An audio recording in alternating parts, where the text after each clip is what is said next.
요즘 그 TV에서 유행하는 CF 중에 이정재와 전지현이 나와가지고 SK텔레콤에 대한 CF를 하고 있죠.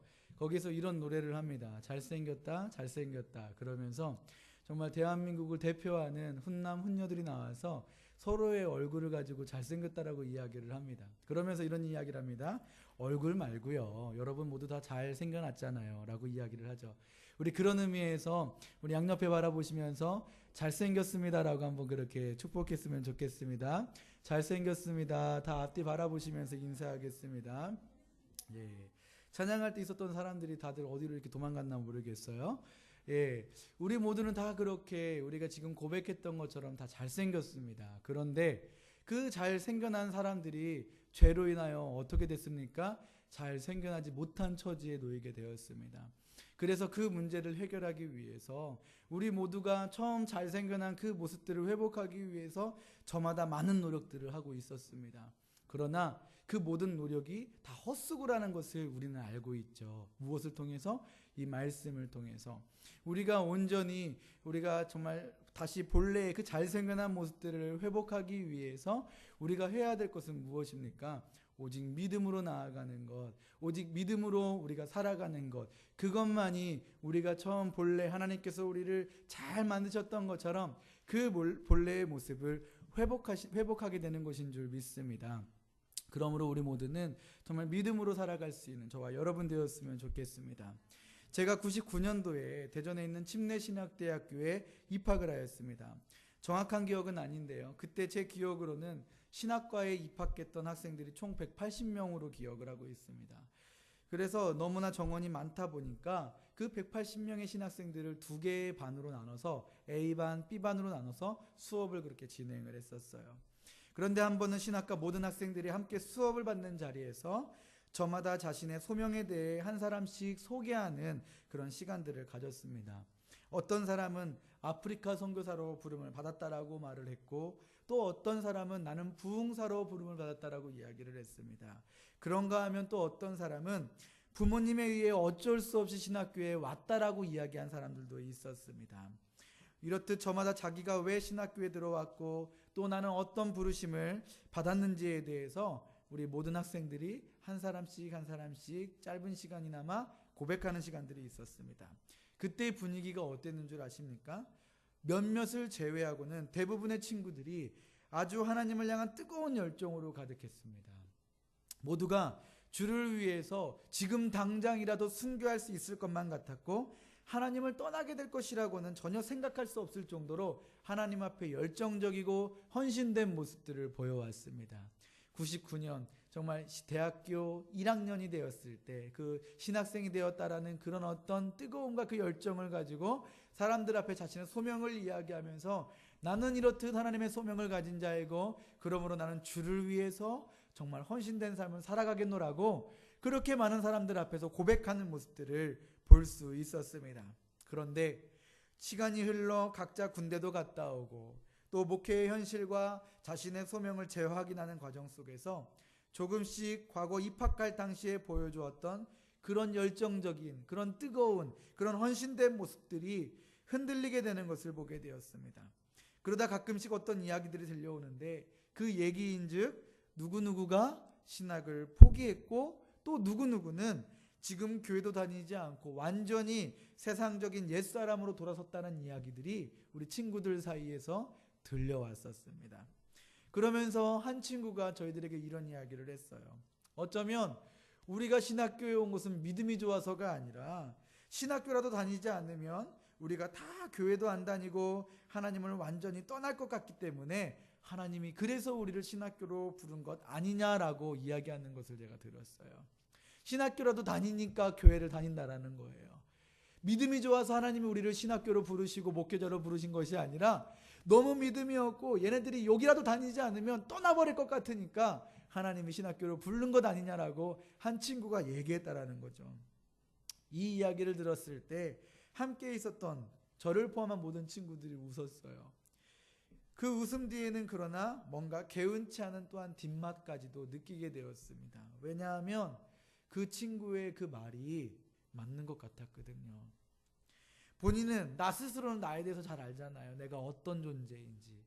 내가 얼마나 연약한 자인지, 내가 얼마나 부족하고 나의 믿음이라고 이야기하는 것들이 하나님 보실 때 얼마나 보잘것없는 것인지에 대해서 스스로는 잘 알기 때문에 정말 내가 신학교라도 다니니까 이렇게 예수 믿고 열심히 살아가는 것처럼 보이지, 내가 신학교 다니지 않았다면 나도 똑같이 하나님 앞에 불신자의 모습으로 살아가지 않을까라는 생각들이 있었기 때문에 그 친구의 농담 앞에 우리 모두는 다 웃을 수밖에 없었고 뒤가 찝찝할 수밖에 없었다라는 것입니다. 그런데 자존심상 그런 모습들을 내색하지 않고 있었던 거예요. 신학생이니까. 그래도 내가 신학생이고 내가 교회의 사역자인데 거룩한 척 보이려 했던 것입니다. 그런 모습들 가운데 그런 이야기를 들으니 우리의 마음이 어땠겠습니까? 이처럼 신학생, 전도사, 목사, 집사, 장로라는 타이틀이 우리의 의로움을 지켜주지 못합니다. 그리고 그것이 우리의 신앙을 대변해 주지도 못해요. 혹시라도 내가 집사인데, 내가 목사인데 단지 그것만으로 나는 의로운 사람이라고, 그리고 믿음이 좋은 사람이라고 생각한다면 그것은 바울이 로마서를 통하여 계속해서 경계하고 있는 율법의 옷을 입고 있는 사람, 그래서 행위의 법을 가지고 살아가는 사람과 전혀 다를 바가 없다라는 것을 기억했으면 좋겠습니다. 내가 목사인데, 내가 집사인데, 내가 교회를 얼만큼 다녔는데, 나는 리더인데, 정말 이런 것을 통해서 그래도 나는 제법 하나님 앞에 의로운 자야, 제법 나는 믿음이 있는 사람이야 라고 생각한다면, 사도 바울이 로마서를 통해서 정말 유대인들을 향하여 당신은 율법의 옷을 입고 있고 행위의 법을 가지고 있는 사람이지만 결코 그것을 가지고 당신은 의로운 자가 될 수 없습니다라고 말하고 있는 것과 같다라는 거예요. 그런 대상들과 우리의 모습들이 다르지 않다라는 것입니다. 우리는 절대로 율법을 통해서, 그런 직분과 타이틀을 통해서 의로워질 수 없습니다. 그리고 그 어떤 행위를 통해서도 의로워질 수 없습니다. 그러면 우리는 무엇을 통해서 의롭게 되고 구원에 이를 수 있게 되는 것일까요? 우리가 오늘도 계속 기도했던 것처럼, 정말 처음에도 우리가 나눴던 것처럼, 오직 무엇을 통해서? 믿음을 통해서. 오직 믿음을 통해서만이 우리는 의로워질 수 있다라는 것입니다. 우리는 지금까지 로마서 1장부터 3장까지의 말씀을 통해 모든 인간은 하나님 앞에서 죄인이라는 것을 알았습니다. 이 말은 유대인이나 이방인이나 모두가 죄인이라는 거예요. 우리가 아무리 율법의 옷을 입고 있을지라도, 아무리 할례의 흔적을 가진 자라도 율법으로는 인간 모두가 불순종한 죄인이기에 절대로 의롭게 될 수 없다라는 것입니다. 그러면서 바울은 율법의 목적을 무엇이라고 말했습니까? 인간으로 하여금 의로운 길로 이끄는 것이 아니라 모든 입을 막고 온 세상으로부터 하나님의 심판 아래 있게 하는 것이고, 인간의 죄가 무엇인지 어떻게 하는 것? 드러나게 하는 것. 그것이 율법이 가진 목적이라고 이야기했습니다. 율법이 우리를 의로운 길로 인도해 주시는 것이, 인도할 수 있는 것이 아니라는 거예요.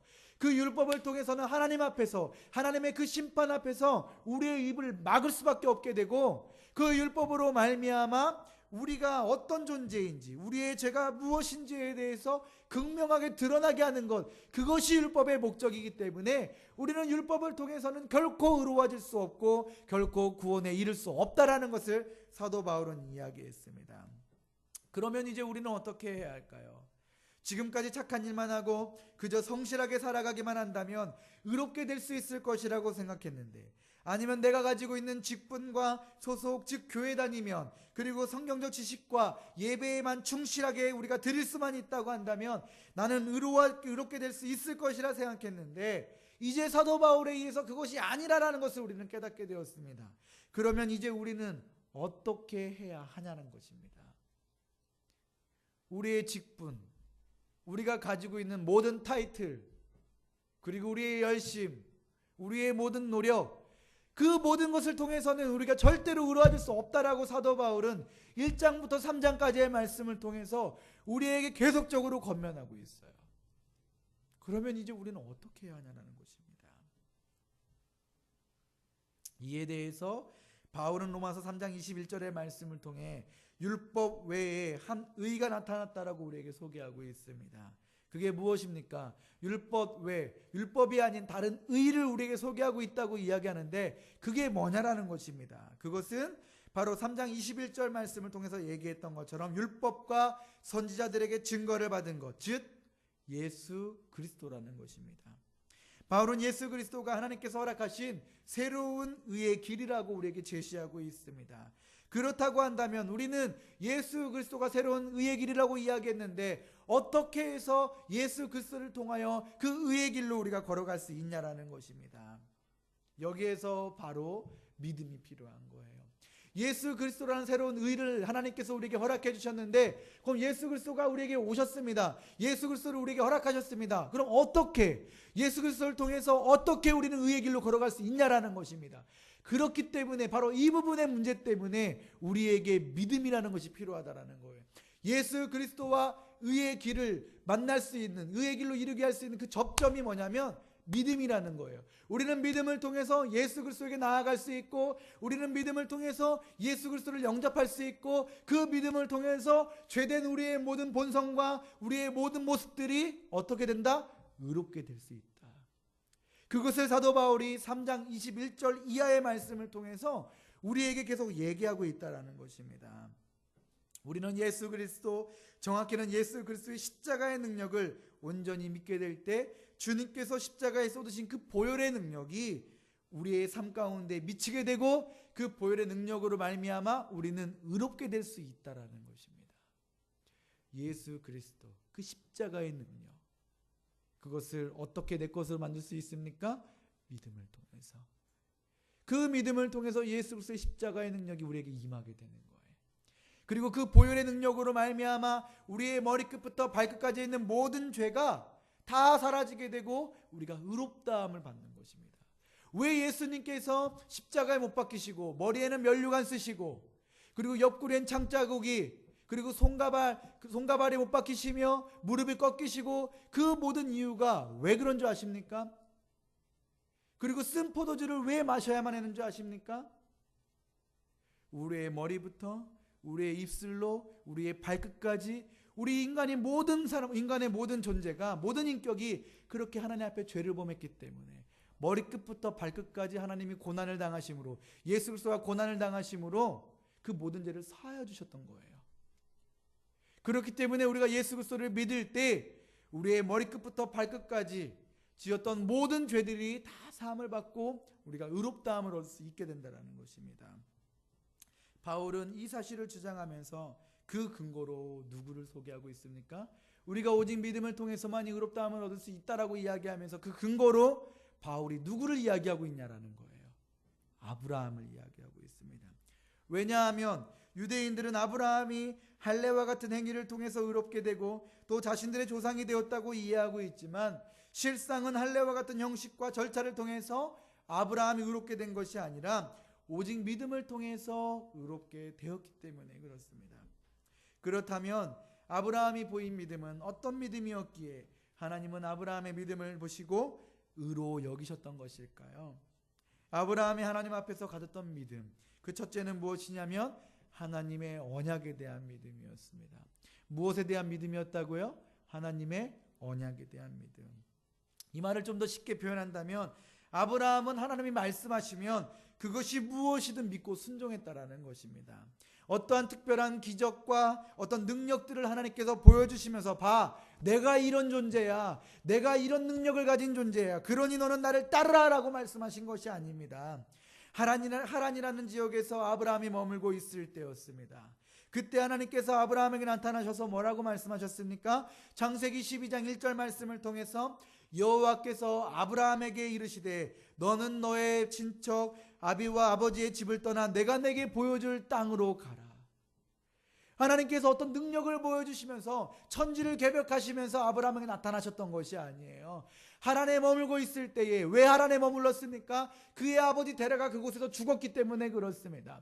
그래서 그의 가족들이 하란에 머물고 있었을 때에 하나님이 아브라함에게 나타나셨어요. 그러면서 이렇게 이야기합니다. 나는 여호와라. 그러면서 너는 너의 본토 친척 아비 집을 떠나 내가 보여줄 땅, 내가 지시할 땅으로 가라라고 말씀하였던 거예요.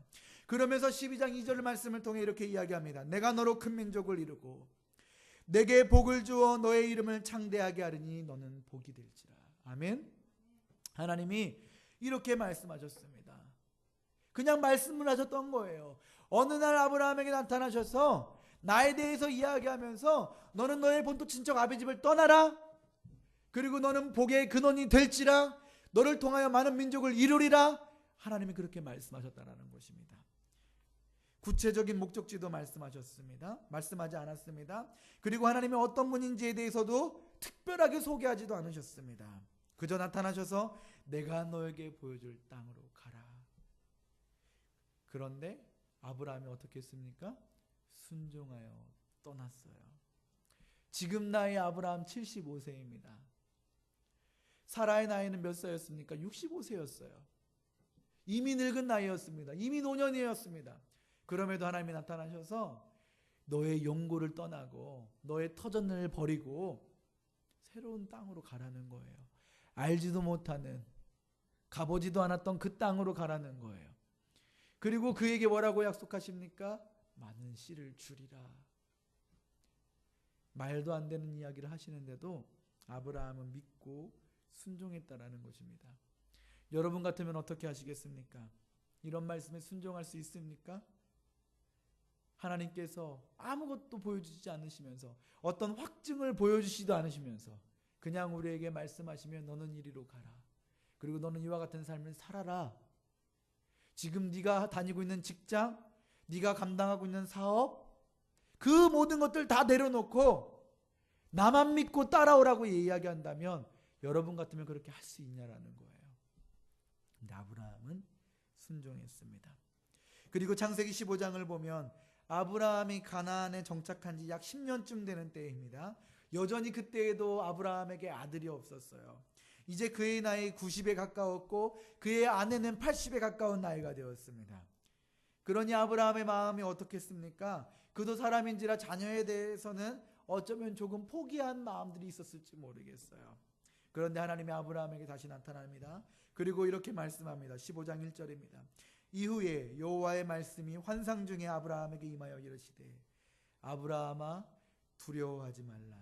나는 너의 방패요 너의 지극히 큰 상급이라. 그러면서 5절을 통해 이렇게 말씀합니다. 그를 이끌고 밖으로 나가 이르시되 하늘을 우러러 무뼈를 셀 수 있나 보라. 또 그에게 이르시되 너의 자손이 이와 같으리라. 지금 아브라함이 아들이 한 명이라도 있나요? 한 명도 없어요. 그의 아내 사라를 통하여 한 명의 아들도 얻지 못한 상태입니다. 그런데 하나님이 아브라함에게 나타나셔서 그의 나이 90이 다 되었는데 하늘의 무뼈를 셀 수 있나 보라. 너의 자손이 이와 같으리라라고 말씀하고 있는 거예요. 그때 아브라함이 어떻게 했는지 아십니까? 아브라함이 이번에도 하나님 말씀에 대해서 믿었어요. 네, 하나님, 내가 하나님의 말씀을, 하나님의 그 약속을 믿습니다. 할렐루야. 그랬더니 그때 하나님의 마음이 어땠을까요? 아브라함이 그렇게 하나님 앞에 고백하니까 하나님의 마음이 어땠을까요? 하나님 마음이 무지 기뻤을 것입니다. 히브리서 11장 6절 말씀을 보면 믿음이 없이는 하나님을 기쁘게 하지 못한다라고 이야기했는데 아브라함이 하나님 앞에 믿음을 보이게 되니까 하나님의 마음이 얼마나 기뻤을까요? 너무나도 기쁜 나머지 하나님이 아브라함에게 이렇게 말씀하십니다. 나를 믿고 따라와 준 것도 기쁜데 10년이 지나도 아들이 없지만 그럼에도 여전히 내 말을 듣고 믿어준다는 사실이 너무나 기뻤기에 그래서 하나님은 창세기 15장 6절의 말씀을 통하여 이렇게 이야기합니다. 아브라함이 여호와를 믿으니 여호와께서 이를 그의 의로 여기니라. 그렇게 하나님 앞에 믿음을 보인 아브라함, 그를 하나님은 너무나 기뻐하셨습니다. 그리고 그의 믿음을 보시고 하나님이 아브라함에게 이렇게 말씀하십니다. 그 믿음을 보고 아브라함의 의로 여겼다라고 말씀하고 있는 거예요. 그렇습니다. 하나님께서 아브라함을 의롭다 여기신 것은 이처럼 그가 하나님 앞에 믿음을 보일 때 의롭게 된 것입니다. 그의 어떤 순종의 행위가 아니라, 그리고 순종의 결과로서 그가 하나님 앞에 의롭게 된 것이 아니라 하나님 말씀 앞에서 의심하지 않고 믿음을 보였을 때 하나님께서 의롭다 여기셨던 것입니다. 사랑하는 성도 여러분, 구약의 시대나 신약의 시대나 우리가 의롭게 되는 방법은 동일해요. 무엇을 통해서? 믿음을 통해서. 아브라함 시대 때에도 믿음을 통해서 의롭다 하면 어떠라는 거예요. 유대인들은 착각하고 있었습니다. 아브라함이 하나님의 명령 앞에 그의 아들 이삭을 독자를 하나님께 바치려고 했을 때 그 모습을 통하여 아브라함이 의롭게 된 것이 아니냐? 라고 말하면서 순종을 통해서, 희생을 통해서, 그의 어떤 행위를 통해서 의롭게 된 것이 아니냐라고 유대인들은 생각했습니다. 그러나 성경을 자세히 보니 아브라함이 의롭게 된 것은 행위가 아니었습니다. 순종이 아니었습니다. 하나님의 말씀 앞에 믿음을 보이게 되었을 때 그것을 통하여 아브라함이 의롭다 여김을 받게 되었다는 것입니다. 마찬가지로 예수님 시대에, 예수님 이후의 삶을 살고 있는 우리 역시도 하나님 앞에 의롭게 되는 유일한 방법은 우리의 헌신이 아니에요. 우리의 희생이 아니에요. 우리의 어떤 순종이 아니에요. 우리의 믿음을 통해서 우리가 의롭게 될 수 있다라는 것입니다. 요한복음 1장 12절 말씀을 통해 주님이 뭐라고 말씀하셨습니까? 영접하는 자 곧 그 이름을 믿는 자들에게는 하나님의 자녀가 되는 권세를 주신다라고 말씀했습니다. 하나님은, 예수님은 오직 우리에게 믿음을 강조하고 있는 것입니다. 이처럼 구약시대나 신약시대 우리 모두가 의롭게 될 수 있는 방법은 동일하다는 것을 믿고 살아갈 수 있는 저와 여러분 되었으면 좋겠습니다. 그리고 이런 믿음을 가진 자는 성경이 말하는 바른 삶을 살 수 있게 되는 거예요. 우리가 이런 믿음을 보이게 될 때 우리는 그 믿음에 걸맞는 삶을 살아가게 된다는 것입니다. 아브라함이 믿음이 있으니까 하나님 앞에 헌신된 삶을 살았던 거예요. 아브라함이 믿음이 있으니까 하나님께서 바치라고 했던 모든 것들을 바칠 수 있었던 것입니다. 그 믿음이 있을 때 온전한 헌신이 나오게 되는 것이고 온전한 희생이 나오게 되는 것입니다. 정말 우리가 하나님 앞에 바른 삶을 살기를 원하십니까? 우리가 하나님 앞에 좀 더 헌신된 삶을 살아가기를 원하십니까? 그렇다면 우리에게 먼저 아브라함과 같은 믿음이 있어야 할 줄로 믿습니다. 온전한 믿음을 통해 온전한 순종의 열매를 맺는 저와 여러분 되기를 주님의 이름으로 축복합니다. 더 나아가 아브라함이 하나님 앞에서 가졌던 믿음은 어떤 믿음이었을까요? 그것은 생명과 부활에 대한 믿음이었습니다. 어떤 믿음이었다고요? 생명과 부활에 대한 믿음. 다 함께 본문 4장 17절 말씀을 읽기 원합니다. 4장 17절입니다. 함께 읽겠습니다. 시작. 기록된 바 내가 너를 많은 민족의 조상으로 세웠다 하심과 같으니 그가 믿은 바 하나님을 죽은 자를 살리시며 없는 것을 있는 것으로 부르시는 이시니라. 아멘.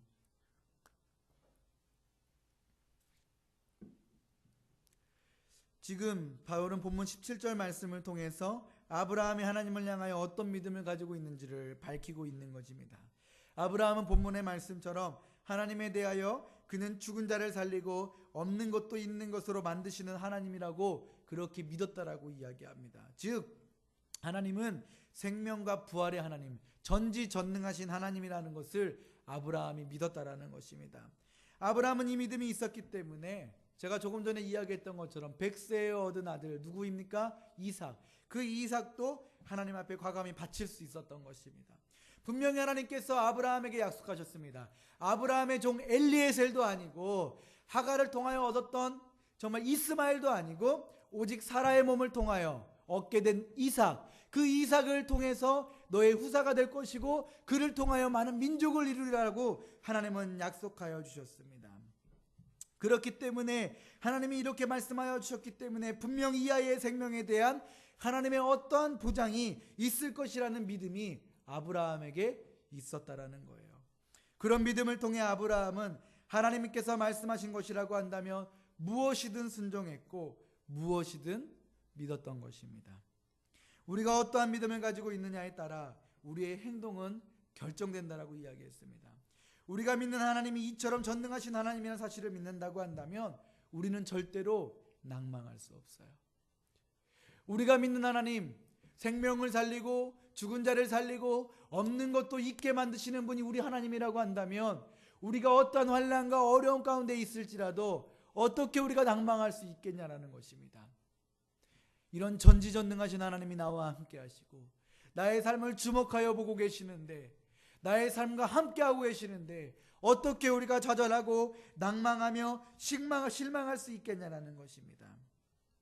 하나님께서 모든 것을 할 수 있고 하나님께서 모든 것을 아시는데 어떻게 우리가 좌절할 수 있겠냐라는 것입니다. 우리는 하나님에 대해서 제대로 알아야 합니다. 하나님은 어떤 분이신지, 하나님이 원하시는 것은 무엇인지. 물론 신앙생활에 있어서 지식과 믿음의 상관관계를 일정한 패턴으로 소개하기는 참으로 어렵습니다.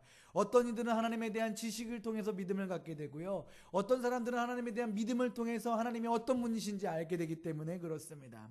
그러나 제가 가장 확실하게 말씀드릴 수 있는 것은 지식을 통해서 믿음을 가지든 믿음을 통해서 지식을 갖든 이 모든 과정은 누구의 역사? 성령의 역사를 통해서 이루어진다는 사실이며, 반드시 하나님을 향한 지식과 믿음은 함께 이루어진다는 거예요. 내가 지식을 통해서 믿음을 가질지라도, 내가 믿음을 통해서 하나님에 대한 지식을 가질지라도 이것이 동떨어져 있는 것이 아니라 함께 있다라는 것입니다. 믿음을 가지면 지식을 갖게 되고, 온전한 지식을 갖게 되면 하나님을 믿을 수밖에 없게 된다는 것이죠. 그렇지 않습니까? 하나님이 전지전능하시며 모든 만물을 말씀을 창조하신 분이시고 지금도 살아서 역사하시는 분이라는 것을 내가 온전히 안다면 어떻게 그 하나님을 믿지 않을 수 있겠어요? 그리고 하나님이란 존재에 대해서 내가 진짜로 믿는다고 한다면 이 성경을 통하여 하나님께서 말씀하고 있는 그 모든 것들을 어찌 우리가 믿지 않을 수 있겠냐라는 것입니다. 지식과 믿음은 함께 가는 거예요. 무엇이 먼저일지는 모르겠지만 성령님을 통해서 지식을 통해 믿음을 갖게 되고, 믿음을 통해서 우리는 지식을 갖게 된다는 것입니다. 그러므로 우리 모두가 하나님에 대해서 온전한 지식을 갖고, 그래서 온전한 믿음을 가지기를 원한다면 성령의 은혜를 구하기를 힘써야 돼요.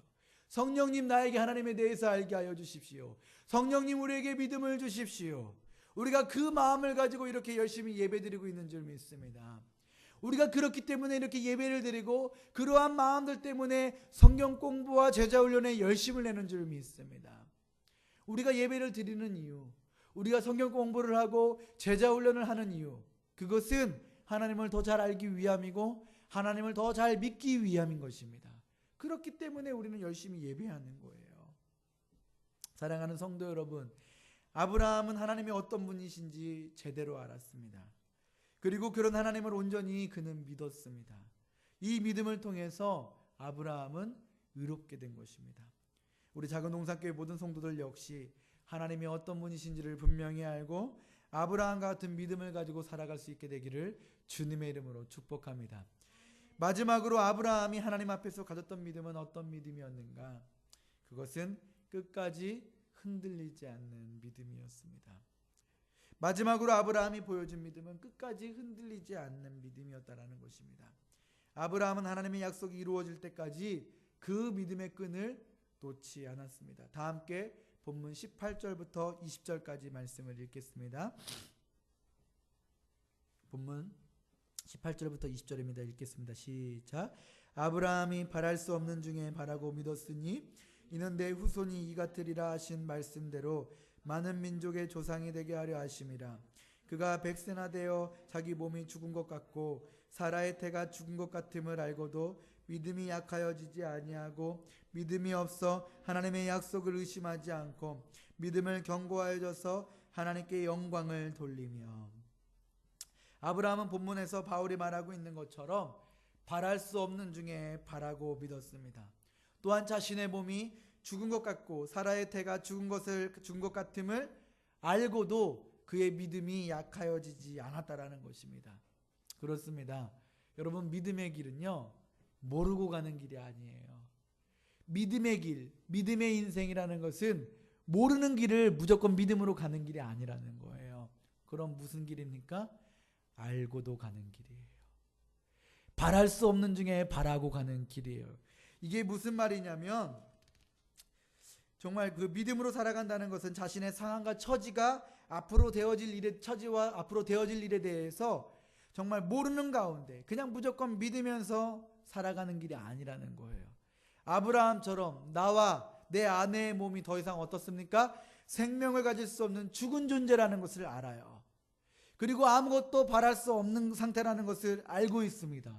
그런데 하나님이 네가 많은 민족을 이루리라, 내가 너에게 많은 민족을 하늘의 별과 같이 바다의 모래와 같이 허락하리라, 이미 내 몸은 어떻습니까? 죽은 몸이라는 것을 아브라함은 알고 있어요. 그럼에도 하나님이 약속하시고 하나님이 말씀하시니까 내 몸은 이런데 나의 몸은 죽었는데 그럼에도 불구하고 주님 말씀하시기에 나는 믿습니다라고 얘기하는 것이라는 것입니다. 알고도 믿는 길, 알고도 가는 길, 그 길이 믿음의 길이라는 게 아니에요. 믿음의 길이라는 것입니다. 덮어놓고 믿는 것 아니에요. 어떻게 될지 모르는데, 나의 상황이 어떻게 될지 모르는데 그냥 주님 믿으라고 하니까 믿습니다가 아니라 지금 나의 상황과 나의 처지는 아무런 가능성이 없어요. 1%의 가능성도 세상적인 기준으로 볼 때는 없다라는 거예요. 그럼에도 하나님이 말씀하시니까 믿는 거예요. 이게 믿음의 길이라는 것입니다. 사도 바울이 환난과 고난을 알고도 예루살렘으로 들어갔습니다. 사도 바울을 사랑하는, 사도 바울 곁에서 기도해주는 수많은 사람들이 바울이 예루살렘으로 들어갈 것을 원하지 않았어요. 왜요? 그곳에 들어가게 되면 환난이 기다리고 있기 때문에. 그래서 바울을 사랑하는 사람들은 눈물로써 말렸습니다. 근데 바울은 어떻게 합니까? 압니다라고 얘기해요. 내가 안다. 내가 알고 있다. 어떻게 될지 나는 모른다. 어쩌면 나의 목숨이 죽을지도 모른다. 이럴지도 모른다. 그러면서 에베소 교회 장로들을 만났을 때에 어떻게 합니까? 이것이 마지막 만남일지 모르기 때문에 눈물로써 작별하며 자신의 비전, 나의 달려갈 길과 주 예수께 받은 사명, 곧 하나님의 은혜의 복음을 증거하는 일을 마치려 하면은 나의 생명을 조금도 귀한 것으로 여기지 않겠다. 그렇게 고백하고 있는 거예요. 바울은요, 알고도 걸어갔어요. 알고도 믿었어요. 여러분, 이게 믿음의 길이라는 것입니다. 어떻게 될지 모르는 과정 가운데 믿는 게 아니에요. 믿음의 길은 내가 손해볼 줄 알고 믿는 거예요. 조금 더 쉬는 것이 나한테 유익이라는 걸 알면서도 교회에 나오는 거예요. 헌금? 당연히 내 물질을 드리는 건데, 11조? 당연히 내 10분의 1이라는 재정을 드리는 건데 어떻게 아깝지 않습니까? 그러나 알고도 드리는 거예요. 알고도 헌신하는 거예요. 알고도 순종하는 거예요. 비록 그 길이 고난의 길이고, 비록 그 길이 손해와 어떤 핍박과 내 인생 가운데 정말 덕이 되지 않는 길이라 할지라도, 유익이 없다 할지라도 그 길을 걸어가는 거예요. 이 길이 믿음의 길이고 이러한 삶이 믿음의 삶인 줄 믿습니다. 마틴 루터의 종교개혁에 관련된 정말 이야기가 하나가 있습니다. 종교개혁을 주도한 마틴 루터는 처음부터 종교개혁을 해야겠다라는 마음으로 그가 살아갔던 것이 아니에요. 그런 개혁을 시작했던 것이 아닙니다. 당시 교계에 고쳐야 할 사항에 대해서 자기의 생각을 95개 조항을 통하여 밝혔는데, 그것이 교계에 대한 반역으로 몰려 쫓기는 인생이 되고, 그러다 보니 본의 아니게 종교개혁을 이루게 되었다라는 거예요. 그런데 이 일을 이루게 된 과정 속에서 재미난 일이 하나가 있습니다. 루터의 95개 조항으로 인하여 루터는 극심한 고난과 어려움에 처하게 되자 루터는 스트레스와 두려움으로 용기를 잃어버렸고, 음식도 전혀 입에 대지 않은 채 집에서 그냥 누워만 있었다고 합니다. 두려웠어요. 얼마나 많은 스트레스가 있었겠습니까? 교계 안팎에서 정말 많은 사람들의 공격을 받고 있고, 자칫 내 목숨도 잃을 처지에 놓이게 되었으니 얼마나 두려웠겠어요. 그러니 식음을 전폐하고 그냥 집에서 누워만 있었답니다. 그때 그의 부인이 갑자기 상복을 입고 루터에게 나타났어요. 그러나 루터는 누가 죽었느냐고 물었고, 그러자 루터는 누가 죽었느냐라고 자기 아내에게 물었습니다. 그때 아내가 뭐라고 이야기했는 줄 아십니까? 하나님이 죽었다라고 이야기했어요. 하나님이 죽으셨습니다. 그러자 루터는 화를 내면서 어떻게 그런 말을 하냐? 어떻게 나의 아내라고 이야기하는 사람이 그런 말을 할 수 있느냐라고 루터가 분노하면서 이야기했습니다. 그때 아내가 어떻게 루터에게 이야기했는 줄 아십니까? 하나님이 살아계시다면 당신이 그렇게 낙심과 좌절 속에 있을 리가 없지 않습니까? 하나님이 살아계신데 당신이 왜 그러고 있습니까? 당신이 그러고 있는 모습을 보니까 하나님이 죽었습니다. 그래서 나는 이렇게 상복을 입고 있는 거예요. 그러니까 믿음 안에서 다시 일어나십시오. 하나님은 살아 있습니다. 그렇게 누워 있지 마시고 좌절하지 마시고 낙심하지 마십시오. 참으로 지혜로운 아내 아닙니까? 결국 루터는 이 말에 용기를 내어서 다시 일어나게 되었고 결국 종교개혁을 이루게 되었던 것입니다. 사랑하는 성도 여러분, 우리가 어떤 위기와 절망 속에 절망적인 순간이 다가온다 할지라도 절대로 우리의 믿음을 잃어버리지 않았으면 좋겠습니다. 왜냐하면 우리 하나님은 여전히 살아계시고 모든 불가능을 가능케 하시는 전능하신 분이시기 때문에 그렇습니다. 그러므로 우리는 아브라함처럼 끝까지 믿음이 흔들려서는 안 됩니다. 우리가 아브라함과 같은 믿음을 가지게 될 때 우리는 의롭다함을 얻을 수 있는 거예요. 그리고 어떠한 좌절과 어떠한 어려운 가운데 있을지라도 우린 용기 내어 믿음의 삶을 살아갈 수 있게 되는 것입니다. 하나님께서 우리에게 허락하시는 것은 오직 믿음뿐입니다. 하나님은 절대로 우리에게 구원을 위하여 어떤 희생이나 고행을 요구하지 않습니다. 오직 믿음만을 우리에게 요구하세요. 왜냐하면 죄인된 우리가 의롭다함을 얻기 위해서 인간의 능력으로는 그 어떤 것으로도 값을 지불할 수 없기 때문에 그렇습니다. 빌 게이츠가 아무리 돈이 많다 한들 의롭게 되기 위하여 그 값을 지불할 수 있겠습니까? 티벳의 승려 달라이 라마가 아무리 선하다 한들 그가 의롭다함을 얻을 수 있겠습니까? 이 세상 그 어떤 것으로도 의롭다함을 얻을 수 없기 때문에 하나님께서는 우리에게 오직 믿음만을 요구할 수 있는 거예요. 모든 사람을 구원하시기 위해서 모든 사람이 가장 쉽게 얻을 수 있는 그 구원의 방법이기 때문에 하나님은 우리에게 믿음만을 요구하고 있는 것입니다. 그런데 왜 사람들이 이토록 쉬운 믿음의 길을 거부하고 있는 것일까요? 너무나 쉽잖아요. 그냥 믿기만 하면 되는데, 믿기만 하면 우리는 구원받을 수 있는데 왜 사람들은 이것을 거부할까요? 왜 이 길을 걸어가지 않는 것일까요? 그것은요, 역설적이게도 너무나 쉽기 때문에 그래요. 공짜로 주어졌기 때문에 그래요. 사람은 공짜라고 하면 값싼 것으로 여깁니다. 가치 없는 것으로 여깁니다. 그런데 이 은혜가, 이 구원의 은혜가 너무나 값이 나가서 너무나 가치가 나가는 거기 때문에 우리가 그 어떤 것으로도 지불할 수 없기 때문에 하나님이 공짜로 주었다는 사실을 사람들이 모르고 있는 거예요. 너무나 쉽고 그냥 공짜로 주어지니까 이것을 통해서 어떻게 구원받을 수 있겠어? 아니야, 뭔가 다른 게 있을 거야, 설마. 그러면서 자신이 할 수 있는 최선의 노력을 다해요. 선을 행하고 물질을 드리고 어떤 희생을 하고 고행을 하고 어떤 행동을 통해서, 행위를 통해서. 아니라는데, 성경은 그게 아니라는데 계속해서 사람들은 행위의 법을 쫓아 살아가려고 한다는 것입니다. 사랑하는 성도 여러분, 우리는 아브라함의 후손인 줄 믿습니다. 무엇을 통해서? 율법이 아니에요. 할례가 아니에요. 오직 믿음을 통해서. 아브라함이 걸어갔던 그 믿음을 통해서 우리가 살아가게 될 때 우리도 아브라함의 후손이 되고 의롭다함을 얻을 수 있게 되고 하나님의 자녀가 되는 줄 믿습니다. 이 믿음을 가지고 살아갈 수 있는 저와 여러분 되기를 주님의 이름으로 축복합니다. 우리 모두 자리에서 일어나서 세상 흔들리고 사람들은 변화해도 이 찬양하신 다음에 함께 기도하시고 오늘 예배